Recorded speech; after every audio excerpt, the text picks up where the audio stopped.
Peace, blessings, salutations. Yarima Krama here, real life, real talk. So I wanted to talk about um, at least three things because we know that we got the All Black National Convention coming up. Well, first of all, let me say this. So I got up today and I washed up with my I washed up with my black soap that came from Abina McKenzie, who is a black producer of that soap. She made that soap herself, put the love and all the ingredients in that soap. So I washed up with my black soap. Then I put on my my black compass shirt, which again was created by Ivory Carter, who is also a black uh, producer of this shirt. And then I put on my black compass hat, which was also made, and he did this special gold for me. He got the compass symbol, but he did the special gold specifically for me. So I'm doing it. I'm talking about black business and black entrepreneurship and supporting black business. And then I got an inbox and I thought it was a great idea, which kind of inspired. I was going to talk about this subject anyway, but it kind of really inspired this subject. And a brother hit me and was like, "Yo, why don't we, put together like a black like market, so to speak, black market, kind of like what you do." What they do with Sam's Clubs, what they do with Costco, but it's a black market for us. It's all of our products in there. You can have a membership, and you get discounted rates due because of your membership. But like if we had our compass gear in this market, if Abina McKenzie had her soaps and lotions and oils in this market, if we had other things in this market, you have all your products such as your cosmetics. You could have. We know we got black jewelers that make jewelry, so you have your jewelry in this market. We have our black clothing makers that have their stuff in this market. We have our black farmers that bring their fresh produce to this market for our consumption and consumerism. And so and then you have these markets like across the country. Of course, you're going to start out small, but you have this across the country. And so, but with that, I think that we have to start thinking as a family unit. And so when we think as a family unit, uh, I think we have to start thinking in terms of community, in terms of economics, and in terms of global positioning. And so, global positioning is so important. But first, I want to talk about the community aspect, because on the community aspect, it's not just it's very important to clean up our communities, but there's more to the community aspect. And see, each up under each one of these scenarios, such as community, when we talk about community, when we talk about economics, when we talk about global positioning, up under each one of those categories is going to be subcategories, because we know that there's more to it. So when we talk about community, there are so many different aspects of community. I want to talk about a few. So it's not just cleaning up the community. Of course, that is imperative. You want to the place where you live, the place you inhabit, you want that place to be clean. And so there's got to be a certain mindset that goes along with that, such as because I live here, if I see you just throw trash on the ground and just walk, that's got to become to a point where we start checking that type of behavior, because it's not conducive with the community standard, so to speak. And so we have to start checking. There has to start being chastisements, and we don't want to chastise one another. Also, we have to start stopping this concept of we go to the stars and the people like that. No, we need to start bringing them to us. So we start a snowball effect where people start tapping into what we're doing. And so when we start talk about community, one of the most important things I think that we have to touch into is our children and the education. And so we have to look at alternative education systems. First of all, we need more black instructors. We need black instructors. But more importantly, we need to start really looking at in terms of like the tech school where we teach specific trades are taught. The conventional education system is not working. It hasn't been working. It teaches people across the spectrum, not just black people, but it teaches people across the spectrum to be sheep. And so we don't want to raise sheep. We want to raise young princesses and princes into young kings and queens. And so in order to do that, I think that we have to tap into their particular gifts and abilities, and that has to be done in a tech school type of manner where we're teaching specific trades. So we know that we need people who know how to fix computers. That's big. We know that we need ITT people. That's big. We know that we need lawyers. Doctors. And so we want to teach the sciences. We have black instructors that can do that. We want to teach economics because it's not just having a trade, but we want to. There's a science. There's a science with money and how money is used in society. There's a science to that. And so we want our children to get this. Some of this has to be homeschooling. Some of this is going to have to be charter schools. But we want our children to get what are they good at? What are they good at? If we have mathematicians within our conglomerate of children, we want to teach that, impress that subject matter. When you have a child that knows how to create apps, why wouldn't you hit on that? Why wouldn't you push that? Because that's so imperative, especially when we start talking about economics and then we start talking about global positioning. And so I know I just did an article on YouTube recently about a 9-year-old girl who did a Kickstarter and raised $28,000 for a product to make barrettes to keep black hair in position longer, so that black women and young girls can actually stabilize their hair with these barrettes.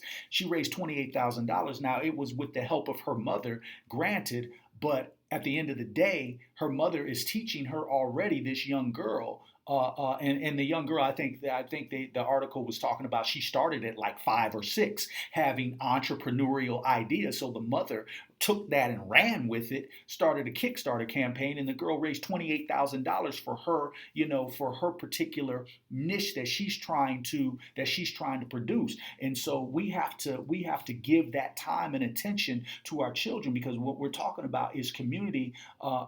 They are a vital part when we start talking about community. And so we have to restructure and rethink the whole economic scheme of, not economic, but the whole educational scheme of things when it comes to our children, because now we're talking in terms, especially when we talk about global positioning, we're talking in terms of decades and centuries from now. We're not just talking about the immediate, and sometimes I think we get caught up in the immediate gratification aspect, and we have to start looking at long-term game, long-range game, as opposed to short-term gratification. What can happen right now, as opposed to what we can foresee 150, 200 years from now. I like the analysis when I was in Chicago that Dr. Boyce gave when we did a live stream. We were having dinner, and he was talking about, our children are going to be in 2070. That's how he's looking at it. Like in 2070, our children are going to be great. It's going to be great because they're getting what they need right now. And so, and then we're going to expand on that with the next generation and the generation after that. And so then we move into, and I'm just giving small scenarios here of when we talk about community, and I talk about the children aspect of it.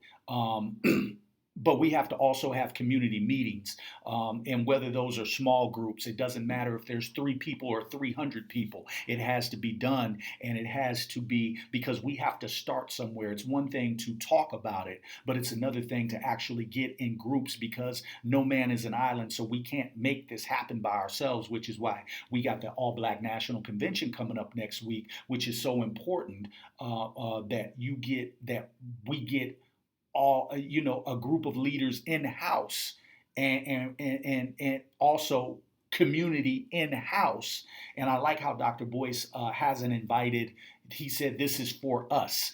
This is ours. And so we're not going to have the white media there and all of that trying to dictate the terms. No, we're going to dictate this because this is for us. This is our people. And so but we have to do this on a community level as well, where we get groups of people together. Like I said, whether it's 3 or 300, you have to start somewhere and start having these discussions, but not only having the discussions, but finding steps, stages, and degrees to actually execute.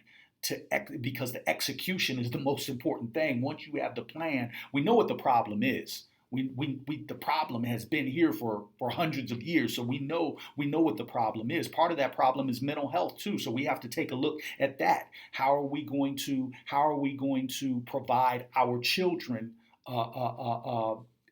avenues for mental health, for rehabilitation, for counseling, when they go through traumatic experiences, such as hearing gunshots going off in the community? That can be traumatic. We might not look at it as traumatic because we've grown so it's become such a normal in our communities. Like, we look at that as, oh, that just happened. A tire gets blown out and people are ducking because they think it's a bullet. Somebody's shooting, firing shots, but actually the dude's tire just went flat. But because we've grown so conditioned to the conditions, we've become so conditioned to the conditions that we think it's normal, when in actuality it's actually abnormal. And so we have to start providing our children and our young adults, well, our communities, period, the counseling necessary to talk and start having these groups talking about the trauma that we go through as a people. And so we have to start having those meetings, coming up with the solutions and how we're going to execute, coming up with the plan and the goal. What's the goal? What's the plan? Or what's the plan, what's the goal, and then start the execution. So it's cleaning the communities, it's being involved in community groups, and looking at alternative educational schemes for our children, so that they get the best, and that we get the best out of them that possible, and so that they get the best out of the educational experience as possible. Then we talk about economics, which is so big, because group economics. So even if you don't have a business, everybody's not going to own their own business. Everybody, that's just not going to happen. For the ones that do, that's great. They need to be supported. For the ones that don't, we need to talk about saving schemes. First of all, where are your black dollars? Are they in black financial institutions such as credit unions? What type of savings are you doing? Economics, what are you investing? What are we investing our monies in? Are we investing in land? Are we investing in properties? Or are we investing in clothing and cars that have a very quick depreciation rate? What are we investing our dollars in? Are we investing our dollars in our children? Are we investing our dollars in certain stock schemes and that sort of thing? Are we even watching the market? This is where we have our black financial leaders come in, who lend their advice, who lend their services as to the best ways that we can have our money in certain savings accounts, have our money invested in certain life insurance policies, that sort of thing. So we have to start looking at this on an economic scale, but it gets even bigger. So when we start talking about market, when we start talking about the market, things similar to the Costco and the Sam's Clubs. This is investing also, because we make an investment in black business, because remember, it's all about having a home to go to.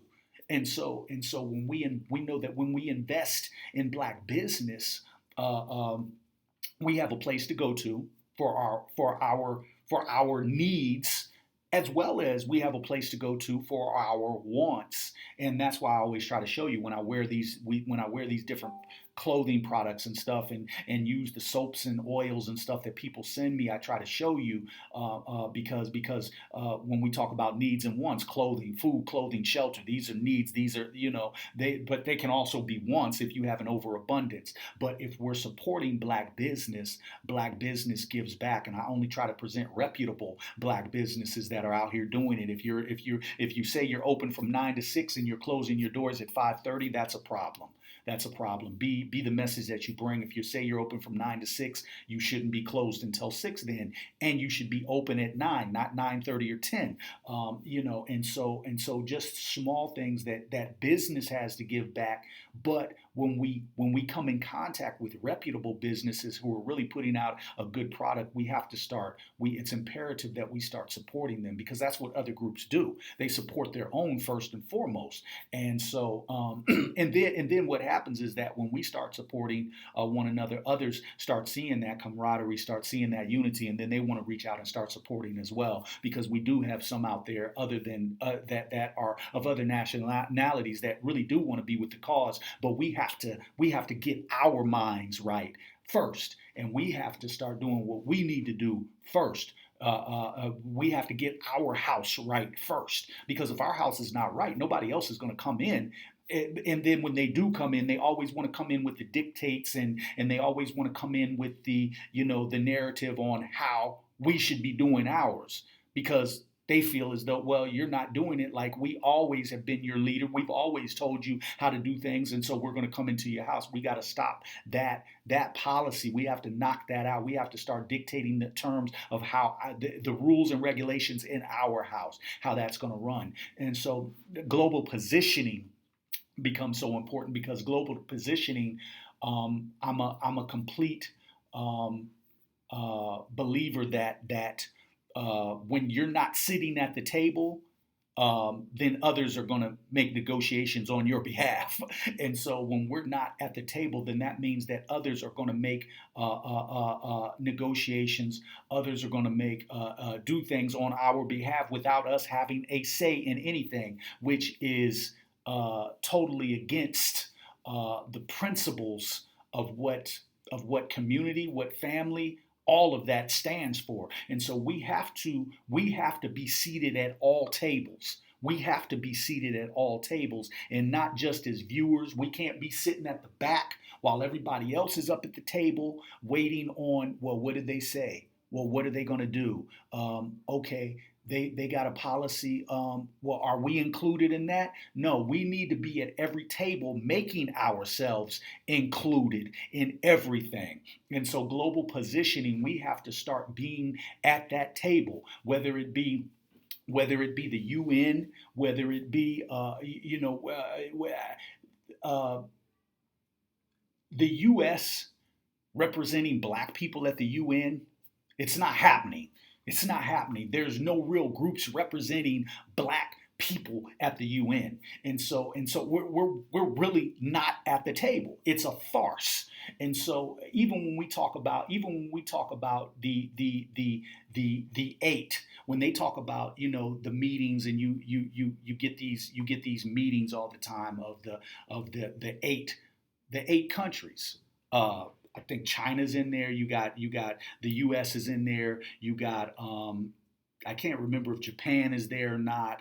And then you got a whole bunch of other European countries, like Germany's in there, Britain's in there. But where are the black countries? Because we get left out of that. But we have to go by. We have to abide by the dictates, the negotiations that somebody else has done on our behalf, and we know that they don't negotiate on our behalf. So we have to be, when we talk about global positioning, we have to always be in a position where, at the very least, they have to come to us to negotiate any terms of agreement. And we have to stop this being on the back burner, being outside the house, waiting for the people to come out of the house to tell us what's going on. So So part of this is done through economics. Part of this is done on a lower scale through community building and building up. Part of this is done through putting people in legislative positions, the people who are going to do the paperwork, the people who are going to push policy on our behalf. But it has to be black policy. It just has to be, because that's the times that we live in. And I don't know about you, but I don't. I don't want somebody else negotiating on my behalf who doesn't have my best interest at stake. They have their best interest and their people's best interest at stake, but they've never had our best interest at stake. And so I think that we start with these three: community, economics, and global positioning, and execution. And no, I don't have all the answers. Which is why feedback from you is so important. And so I got Breeze here. He says, thanks, Breeze. I appreciate this, brother. You're right on time. It's Japan, Germany, China, Great Britain, United States, France, Russia, and India. So there you have exactly. And so no black countries are how do we get omitted from that? How do we get omitted from that? How we get omitted is that because they don't look at us as a global power. They don't look at us, and the United States will say, well, we're representing all people of the United States. Yeah, get out of here with that, man. Miss me with that. Because you don't even represent us here at home. So how are you going to go out into the global community and say you're representing us? No. Why is Africa not on that list? Why isn't any of the countries within the continent of Africa on that list? Why isn't South Africa on that list? Why isn't Ghana on that list? Why isn't, Sierra Leone on that list? Why isn't Nigeria on that list? So we have to, why isn't Brazil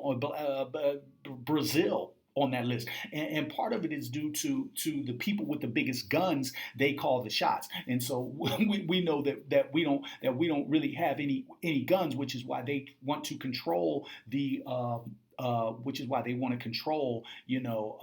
the weaponry, so to speak. And that's also why when you even look at peace, Queen Felicia, I see you joining us. That's also why when you look at even the UN, the most powerful part of the UN, everything else is smoke and screens. The most powerful part is the Security Council, where they're dealing with the powers, the weaponry, and all of that. Why do you think they're so such in an uproar about North Korea? Oh, they could possibly have nuclear weapons. No, you're mad because other governments are mad because now they could have created an equal playing field for themselves. So you can't dictate because now we got guns too. And that, I mean, it's really common sense, especially when you talk in terms of war and positioning, in the global positioning, is that you have to be in a position where you're bringing people. They have to negotiate with you because you got armory just like them, and we don't have that. So we have to look at militarization. These are all things that we talk about in global positioning. Most importantly, we also have to look at when we talk about community and community building, we have to look at black farmers. We have to look at our children who take an interest in agriculture and things of that nature. But we also have to look at militarization of nations because it has been proven time and time again. If you have no military, well, you can be a strong, thriving country. You can be a unified country. But if you have no military, those with guns will come in and rape, rob, and pillage your stuff. It just happens. And so those people are usually going to be Europeans that do that. It's been tested. The theory is they've done it all throughout at least their short history here on this plane of things made manifest. And so we have to always be looking at that in real time. Like, we can't, if we got land right now, great. First thing we should be building is a military to protect that land. It's just common sense to me. Like you see that in street and just community politics. We don't, people, gentrification comes in. Gentrification takes place because they don't consider this our land, so they just come in and buy, and because they have the dollar amounts to do it. Then what happens? They slowly push us out. They slowly push us out. And that's not even using weaponry. That's just using pure dollar amounts, their dollars compared to ours. And so even though we're the biggest consumer in the world, economically we really don't have a clue because we just know how to spend. We don't know how to save. We don't know how to give. We don't know how to delve into and invest in life insurance policies for us and our children, so that when we pass, they have something left. And then when we pass and they have something left, we have already planted the seed and educated them on how to do it for them and their kids. So we have to look at these. But if when we get land, the first thing is militarization to protect that land. You have to have a military in place. This is just global positioning, global strategy. This is what all great countries do. I mean, so I just wanted to share that, talk about that for a little bit, because I am looking forward to this all Black National Convention next week, and I'm looking to really get in some deep, in-depth discussion on some solutions and how we can execute. And that's going to be part of it. Talking about the issues, talking about the current problems that we deal with, and then executing and figuring out ways that we can overcome our current circumstances to make our whole Black community so much better. And part of it too is recognizing that we're going to, if there's going to be a shift. There's going to be a shift. We have to recognize that not only our immediate communities here, but eventually we're going to have to start reaching out to Blacks in Brazil. We're going to have to start doing business with certain people on the continent of Africa. That's just, we have to start doing that. We have to start, it's called building bridges. And so we have to start building those bridges and recognizing that even if they don't know it, we know that we're all interconnected.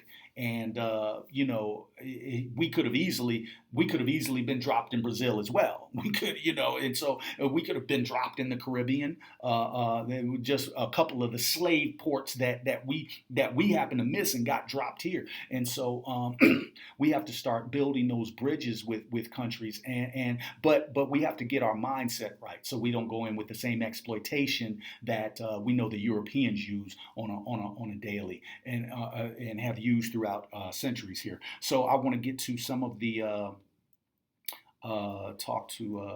get some of your feedback. Hero, I see you, family. Kev says that's because we've been brainwashed. We've been told our history is American history. We've also been fed their religion and they stripped us of ours. So true, Kev. That's one of the main issues, which is why I try to keep my feed clear of the religious thing and try to keep it on. If we're going to talk, we need to be talking in terms of spirituality. If we're gonna go there, I try to keep that line clean because I know what their religion and their politics has done to our people, and a lot of people won't. They will argue that point. It's a real touchy subject, which is why I try to keep it off my feed.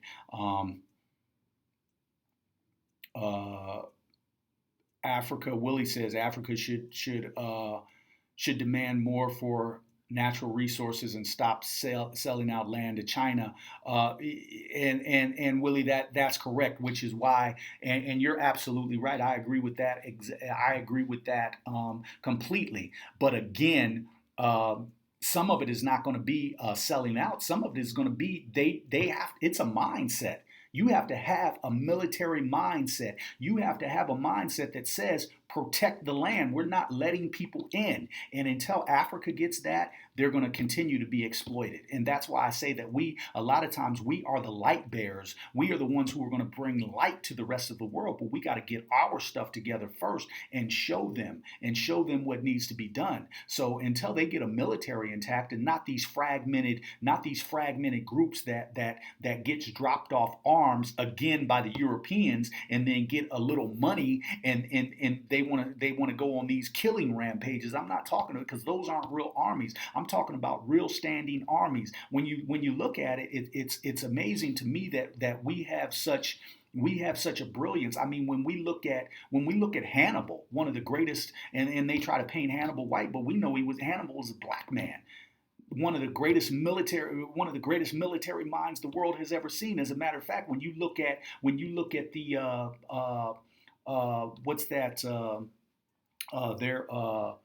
their tanks. When you look at tanks all over the world, they got that concept from Hannibal, who rode on elephants. So that's why the elephant with the big snout. That's why they made tanks like that. And so they got their concept from Hannibal, because the elephant could go over all different types of terrain and everything. Well, the tank pretty much can too. So they took a lot of military strategy from Hannibal, the greatest general that the world has ever, one of the greatest generals that the world has ever seen, a black man. So they took that, and then they make these movies trying to paint him white, which is a total insult. But again, when we don't know the history, we get caught up in their lies, in believing that we aren't a great people, and we are. But it starts with the military protecting the land. Remember, we brought Europe out of the Dark Ages, man. We brought Europe out of the Dark Ages. We were the ones who stopped them from putting up defecated huts. Their huts were built with dung from animals, from feces from animals and from humans. That's how their huts, that's how their living conditions were. We brought them out of that, man. But we forget how the Moors went into Spain and brought them people out of the Dark Ages. And then what did they do? They flipped. The Moors were there, 711 years. And then once Spain got brought out of it, then they flipped. They flipped the script. Once they got the gun, that's when everything changed, man. And so that's why military is so important, to protect the land. Gaddafi's dead today because he didn't have a solid military in place to protect. You can't pull a coup like that. You don't hear them talking about pulling a coup on the American president. So I mean, that, because that military is so important, and even if your military doesn't agree, you still have your generals and your people in place. They might not always agree with who's in power. Our U.S. military don't necessarily agree with Obama being in power. We know that if we see racism here on the ground, like I just showed you yesterday, and with Katrina, we know that racism filters into the military too. We know that, but they ain't pulling no coup. They're not pulling no coup, because there's certain levels you have your people, your generals, and that sort of thing, man. And so Africa is going to continue to be exploited until Africa shuts its borders down, like China, kicks the people out, specifically the Europeans, kicks them out, and starts the rebuilding, and starts actually using all of its resources. It's the land with the greatest resources on the face of the earth. But they continue to allow people to come in, because they've been whitewashed. They've been blacked out and whitewashed, and so it's unfortunate. And so get some more here, some more feedback. No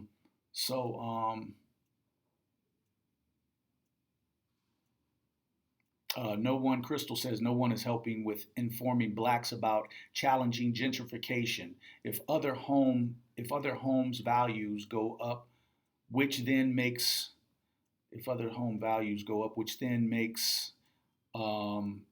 your home's market price rise exponentially, then tap into that home equity, or get a line of credit and start a business or invest, create multiple streams of income. Also there are laws.